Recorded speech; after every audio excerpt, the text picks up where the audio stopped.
क्या आप जानते हैं the amazing world of scientific names? कभी सोचा है कि वैज्ञानिक पेड़ पौधों और जानवरों के लिए ये खास नाम क्यों इस्तेमाल करते हैं? ये बस यूं ही मजे के लिए नहीं है, इसके पीछे एक दिलचस्प वजह है। नमस्ते प्यारे बच्चों और जिज्ञासुओं, आज हम एक दिलचस्प दुनिया में जा रहे हैं, वैज्ञानिक नामों की दुनिया। ये नाम पूरी दुनिया के वैज्ञानिकों को अलग अलग प्रजातियों के बारे में साफ और सही तरीके से बात करने में मदद करते हैं। जैसे हमारे नाम होते हैं, वैसे ही पेड़ पौधों और जानवरों के भी होते हैं, लेकिन एक ऐसी भाषा में जो दुनिया भर के वैज्ञानिक समझते हैं। उत्सुक हैं? चलो पता लगाते हैं। सोचो, एक ऐसी दुनिया जहां हर कोई एक ही जानवर को अलग अलग नामों से बुलाए। कितना कंफ्यूजिंग होगा ना? शेर के बारे में सोचो, आप इसे लायन कहते हैं, है ना? लेकिन क्या आप जानते हैं कि हिंदी में इसे सिंह कहते हैं और स्पेनिश में इसे लियोन कहते हैं? पर अगर कोई इसे सिंह या लियोन कहे तो कंफ्यूजिंग है ना? यहीं पर वैज्ञानिक नाम मदद करते हैं।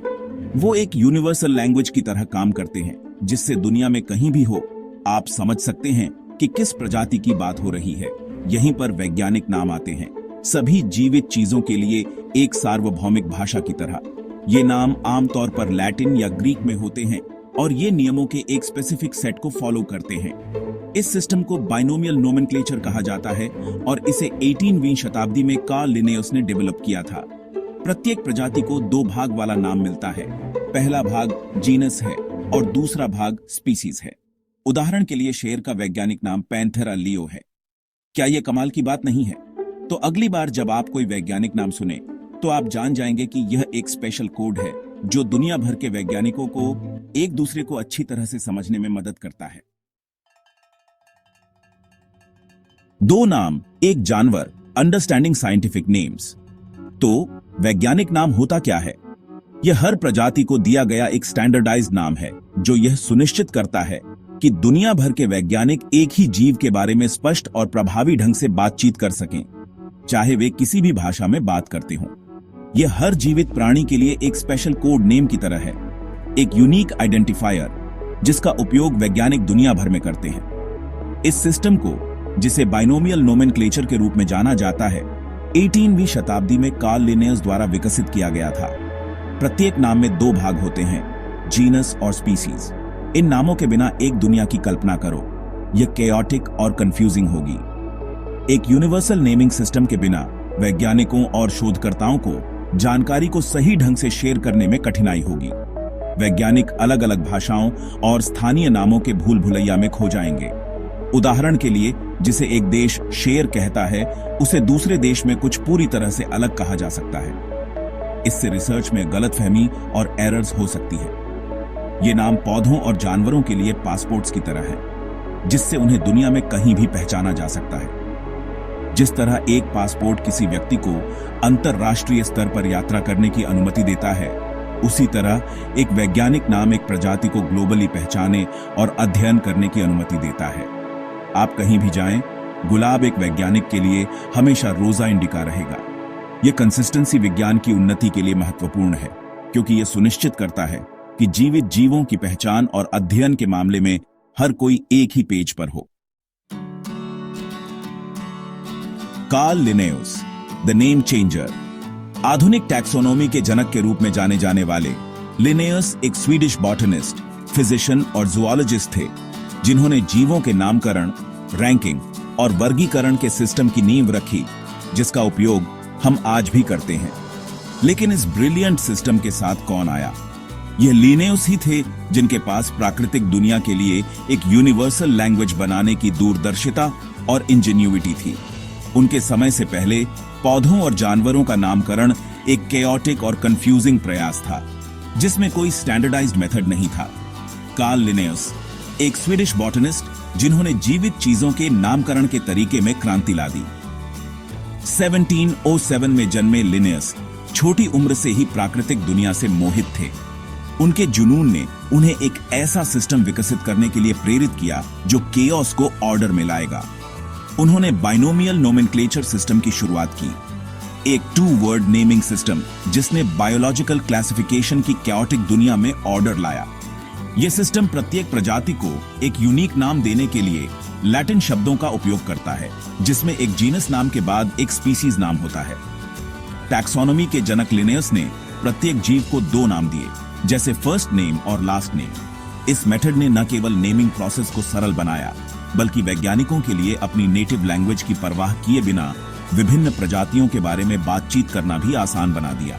18वीं शताब्दी में स्थापित यह सिस्टम आज भी उपयोग किया जाता है, जो इसकी इफेक्टिवनेस और टाइमलेसनेस को साबित करता है। लिनेयस के काम का जीव विज्ञान के क्षेत्र पर एक स्थायी प्रभाव पड़ा है और उनका नेमिंग सिस्टम वैज्ञानिक वर्गीकरण की आधारशिला बना हुआ है। उनकी विरासत उन अनगिनत प्रजातियों में जीवित है जिनके नाम उन्होंने गढ़े हैं, जो उनकी प्रतिभा और स्थायी प्रभाव का प्रमाण है। Latin, the language of science. आप पूछेंगे, लैटिन क्यों? उस समय लैटिन विद्वानों की भाषा थी। यह एक यूनिवर्सल लैंग्वेज थी जो यह सुनिश्चित करती थी कि विभिन्न देशों के वैज्ञानिक एक दूसरे के काम को समझ सकें। आज भी कई वैज्ञानिक नामों का आधार लैटिन ही है। लैटिन का उपयोग करने से एकरूपता आती है और क्षेत्रीय बोलियों और भाषाओं से उत्पन्न होने वाले कंफ्यूजन से बचा जा सकता है। यह एक सीक्रेट कोड की तरह है जो वैज्ञानिक समुदाय को जोड़ता है। Section 5, examples from humans to hibiscus. आइए कुछ उदाहरण देखें। हम इंसान होमो सेपियंस अपना वैज्ञानिक नाम किसी और प्रजाति के साथ शेयर नहीं करते हैं। राजसी बाग पैंथेरा टाइग्रिस है, जबकि सुंदर गुड़हल का फूल हिबिस्कस रोजा सिनेंसिस है। हर नाम एक कहानी कहता है, अक्सर जीव की विशेषताओं या उत्पत्ति की ओर इशारा करता है। उदाहरण के लिए, पैंथेरा टाइग्रिस एक शक्तिशाली धारीदार बिल्ली का सुझाव देता है जो बाघ के रूप को दर्शाता है। सेक्शन 6, कंफ्यूजन का हल। Why we need scientific names। वैज्ञानिक नामों के बिना एक दुनिया की कल्पना करो। अलग अलग देशों के वैज्ञानिकों को एक ही प्रजाति के बारे में बातचीत करने में परेशानी होगी। स्थानीय नाम बेबल जैसा कंफ्यूजन पैदा करेंगे, जिससे वैज्ञानिक प्रगति में बाधा आएगी। वैज्ञानिक नाम क्लैरिटी और प्रिसिजन प्रदान करते हैं, यह सुनिश्चित करते हुए कि हर कोई एक ही पेज पर हो। वे एम्बिग्युइटी को दूर करते हैं, जिससे वैज्ञानिक रिसर्च शेयर कर सकते हैं और प्रभावी ढंग से कोलैबोरेट कर सकते हैं। Section 7, fun facts, the quirks of scientific naming. अब कुछ फन फैक्ट्स के लिए, क्या आप जानते हैं कि कुछ वैज्ञानिक नाम प्रसिद्ध हस्तियों से इंस्पायर्ड हैं? डेविड बोवी स्पाइडर, हेटेरोपोडा डेविड बोवी, इसका एक अच्छा उदाहरण है।